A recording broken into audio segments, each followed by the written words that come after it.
अस्सलाम वालेकुम साथियों, कामरान यूबी करंट अफेयर में एक बार फिर हाजिर।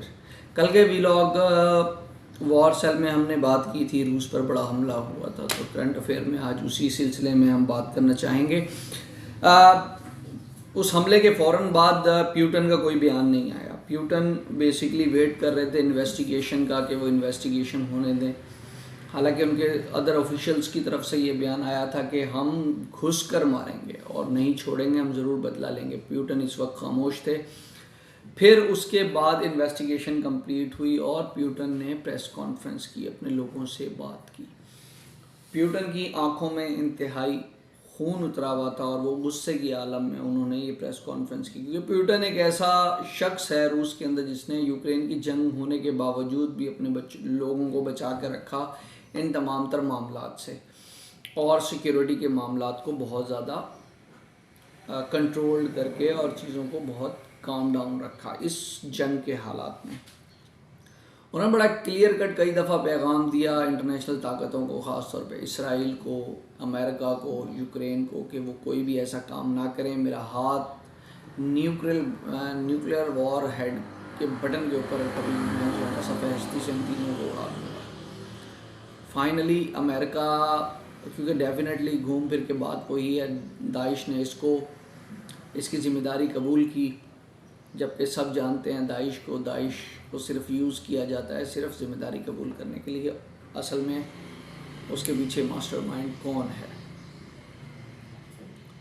तो वहाँ से स्टेटमेंट जब क्लियर हो गई, यहाँ पे प्यूटन ने बयान दिया। उसके बाद प्यूटन ने 6 घंटे की मीटिंग, जो अदर अपडेट है वो 6 घंटे की मीटिंग अपने तमाम हायर ऑफिशियल्स, जिसके अंदर उसके करीबी लोग, उसके वज़रा, तमाम तर सिक्योरिटी एजेंसीज़ के अहम तरीन लोग, इंटेलिजेंस एजेंसी के लोग शामिल थे, और उनसे उन्होंने 6 घंटे मुलाकात की। बेसिकली मुलाकात में ये चीज़ डिस्कस की गई कि अब हमें अगला लाए अमल क्या तैयार करना होगा और इसका जवाब कैसे देना होगा। क्योंकि एक बात याद रखिएगा, ये हमला जान के करवाया गया ताकि इससे प्यूटन को उकसाया जा सके, और प्यूटन ये बात जानता है कि उसे उकसाने के लिए ये बात की है। इसलिए प्यूटन खामोश तो नहीं रहेगा, उसको अपनी कौम को जवाब देना है।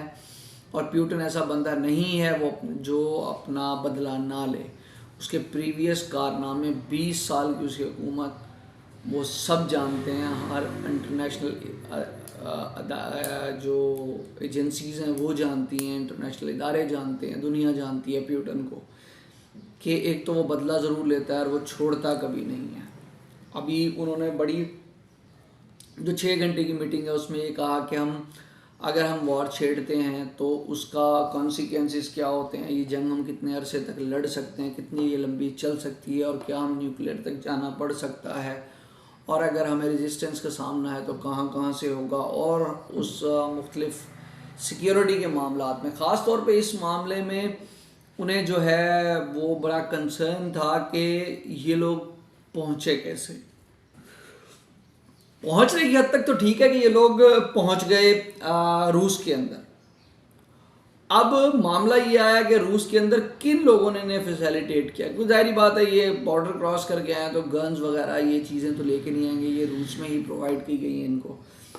किस लेवल के लोगों ने इनको सहूलत फराम की है, कौन से स्लीपर सेल्स हैं। बेसिकली एक नया दबाव खुल गया है कि इनके मुल्क में, रूस के अंदर बहुत सारे स्लीपर सेल्स मौजूद हैं। इंटरनेशनल ताकतों ने बेसिकली एक पैगाम दिया है प्यूटन को कि हम आपके दिल तक पहुंच गए। मॉस्को में हमला मतलब रूस के दिल पे हमला है, और जब हम आपके दिल तक पहुंच गए तो हम आपके साथ कुछ भी कर सकते हैं। तो ये कंसर्न बहुत ज़्यादा इस मीटिंग में डिस्कस हुआ कि सबसे पहले तो ये देखा जाए कि ये सिक्योरिटी लैब कहाँ से था, लूप होल कैसे उसको मिला, और जो वहाँ पे उस कॉन्सर्ट के जो सिक्योरिटी में एहलकार मौजूद थे वो निहत्थे थे।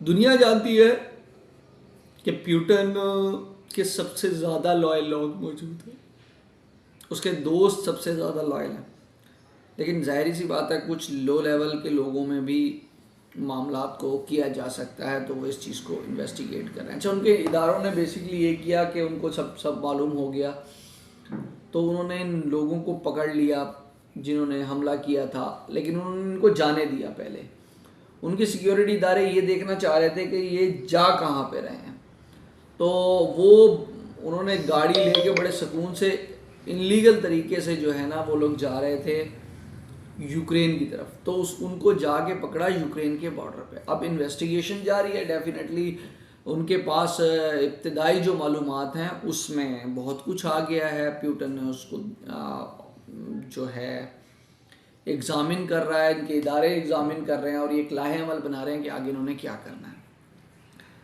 आज एक और जो अपडेट आई है उसमें प्यूटन ने 13 तैयारों को जो है डिप्लॉय कर दिया और वो फ़ज़ा में उड़ चुके हैं। ये वो तैयारे हैं जो शॉर्ट लॉन्ग रेंज मिसाइल ले जा सकते हैं, एटमी वार हेड ले जाने की सलाहियत रखते हैं। बेसिकली जो इनके डिफेंस से रिलेटेड इनके थिंक टैंक हैं, जो लोग प्यूटन के हैं, उन्होंने प्यूटन को मशवरा दिया है कि इनको कुछ ना कुछ तो जवाब देना पड़ेगा, क्योंकि अगर इनको जवाब नहीं देते तो ये शेर हो जाएंगे और ये और ज़्यादा हमले करेंगे।